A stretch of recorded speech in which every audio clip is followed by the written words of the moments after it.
एटा आपन personal matter सेटा हमको रास्ता रे अछि सर आई मीन रोड मो पाखरे आज के डेट रे बैलेंस एतिक अछि आजिकार ये मेटेरियलिस्टिक दुनिया रे आपन को केते दिन जने ऋण देकी संभाल के रही परियो से 5000 हो 1000 हो 500 टंका भी हो अपेक्षा सर केते दिन अपेक्षा करबी अपेक्षा करिवार भी तो गोटे टाइम लिमिट थाए न्याय न्याय बोले देखो आज्ञा 2012 मसीह मु हायर एजुकेशन चली ई एडमिशन प्रोसेस रे मु 2012 मसीह एज ए आईटी कंसल्टेंट मु काम करछि टिल 2021 सेप्टेम्बर 30 2021 सेप्टेम्बर 30 पर आमर जो कॉन्ट्रैक्ट रिन्यूअल न होबारु मोर सेठारु चाकरी चलीगला तो सेठू चाकरी सेठू चली जावा पर जेहेतु मो गोटे माने आम मो फैमिली रो मु होची केवल जड़े अर्निंग मेंबर माने रोजगार क्षम व्यक्ति तो तापरे मु आमे सेटा जो आमर कॉन्ट्रैक्ट रिन्यूअल जो हैलानी आमे हाईकोर्ट रो आश्रय नेथिलु हाईकोर्ट रो आश्रय नेला परे तो जेहेतु आमे माने सेठारु चाकरी चली गला हायर एजुकेशन डिपार्टमेंट रो मु गोटे प्राइवेट कंपनी रे किछि दिन पई चाकरी रे जोग देइथिली जोग देवार तापरे 2022 मसीह रे 19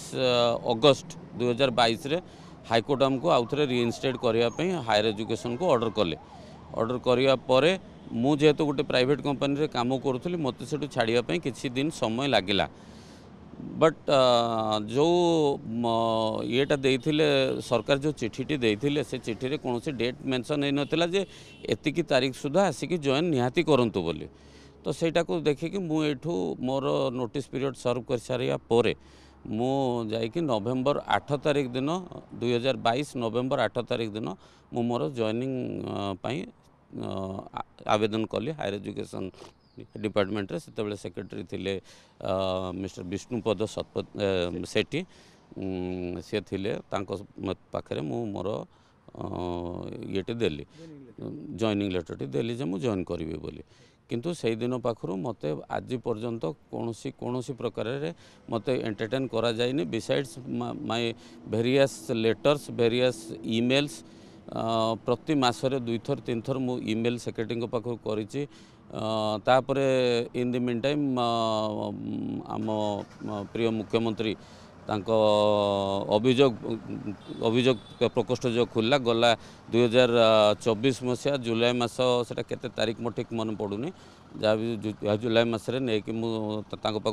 अभियोग जाइली से यही अभियोगटा जे मोर जो मत जॉइनिंग दि जाए ना बोली हाँ आउ थे मोर एटा को विचार करा जाऊ कंपेसनेट ग्राउंड रे किंतु अभियोगटी जाकि विभाग रे माने हायर एजुकेशन डिपार्टमेंट रे ये रहीगला आज पर्यंत आ किसी फैसला है बा सेठू कौन मो पाक उचित खबर आसी ना कि कौन न्याय मु पाइनी और चारिआडू मु हारेस हेबा परे मु आमर जेते माने डिपार्टमेंट भितर को तो जीवा संभव नुहे फोन माध्यम जी माने किसी ऑफिसर को मु कांटेक्ट भी करिछि हायर एजुकेशन डिपार्टमेंट मो इवन इफ आमर विष्णुपद सार पाक 3-4 थर जाइए बट यही सेक्रेटरी बर्तमान प्रेजेंटली जो सेक्रेटरी अच्छा अरविंद अग्रवाल तांको सहित मु भेट करने चेष्टा करिछि किंतु मु बर्तमान पर्यंत भेट पाइनि कहीं मु भीतर को मु एज ए साधारण लोक मु भीतर को जाई पारि नाही बट मु अपराजिता मैडम को देखा करिछि ए विषय नहीं कि ना ना डायरेक्टली तांको जाकि मु भेटिछि अपराजिता मैडम को 2 थर मु भेटिछि तांकर मैटर्स जो लोक माने सब हैंडल करते सहित मु रेगुलर टच रे भी अच्छी थाई कि भी मते वर्तमान पर्यंत कौन प्रकार उचित न्याय कहीं देना मु नगर उन्नयन मंत्री जो अच्छा भी मु मोर रिप्रेजेंटेशन देइछि आमर इनफैक्ट आउ जन को भी देइथिली मु ତାଙ୍କ ନାଁଟା ଠିକ୍ ରିକଲ୍ କରିପାରୁନି ମୋର ରିପ୍ରେଜେଣ୍ଟେସନ୍ ମୁଁ 4-5 ଜଣଙ୍କୁ ଅଲରେଡ଼ି ମୁଁ ଦେଇଛି ବଟ୍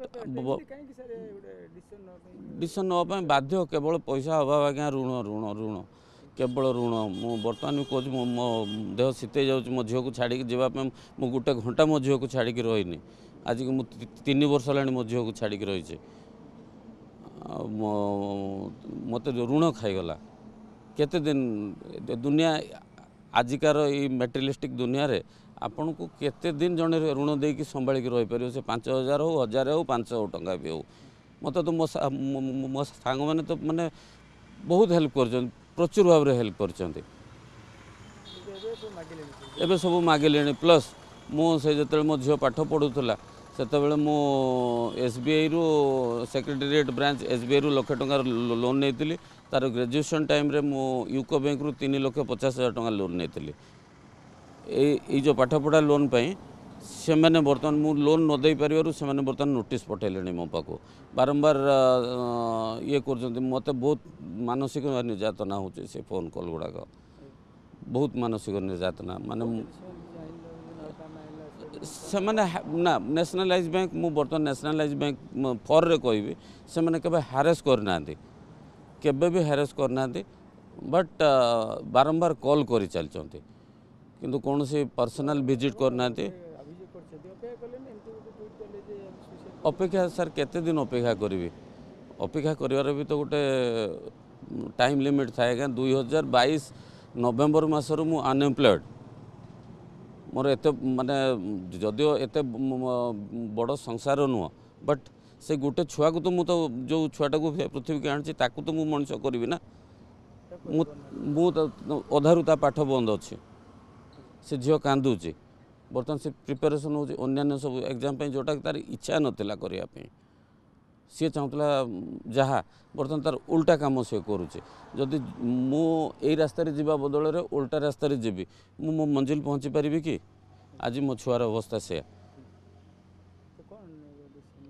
डिसीजन नहीं केते शीघ्र सरकार कौन मत न्याय प्रदान करते लोकप्रिय मुख्यमंत्री आमर आसिकी मु डेफिनेट मु ट्वीट कर 31 तारीख भितर जदि मत मसर 31 तारीख भितर जदि मत न्याय प्रदान न करती सरकार मु मो स्त्री सहित मु एवं मो स्त्री दुई जन आम सुसाइड करूँ बोले आत्महत्या करूँ बोले सरकार को मु डिमांड करुच्चे मोर जो 4 मासर लेजिटिमेट जोटा मोर प्राप्य एटलिस्ट 2 लाख टंका जो प्राप्य सेटा मते प्रदान करंतु प्लस मते विभाग जमी जेहेतु माने कोर्ट आदेश हाईकोर्ट आदेश अनुसार मते पुणी आउथरे रिइनस्टेट करंतु मते आउथरे रखंतु मोर एति केवल डिमांड ट्वीट करिछि मु मुख्यमंत्री को करिछि चीफ सेक्रेटरी को करिछि अपराजिता षडंगी एमपी भुवनेश्वर तांकू करिछि इवन मोदी जी को करिछि आदरणीय सम्मान्य मोदी जी तांकू मु करिछि आमर मुख्यमंत्री सॉरी आमर राष्ट्रपति श्रीमती द्रौपदी मुर्मू तांको मु ट्वीट करिछि सूर्यवंशी सूरज को करिछि बस एति लोकों को मु ट्वीट करिछि OTV को करिछि ETV को करिछि कनक टीवी को करिछि कारण लोकों को पाखरे कथा पहुँचेबो किए तेणु आपण मानक मोर अनुरोध जदि एक्चुअली जदि किछि करिया पे चाहउचंती मो पई किछि उटे करंतु मो संसार बंचे दिंतु मो झील मनीष हो जाओ मो झील बहुत भल स्टूडेंट आज्ञा मत से दया करूँ।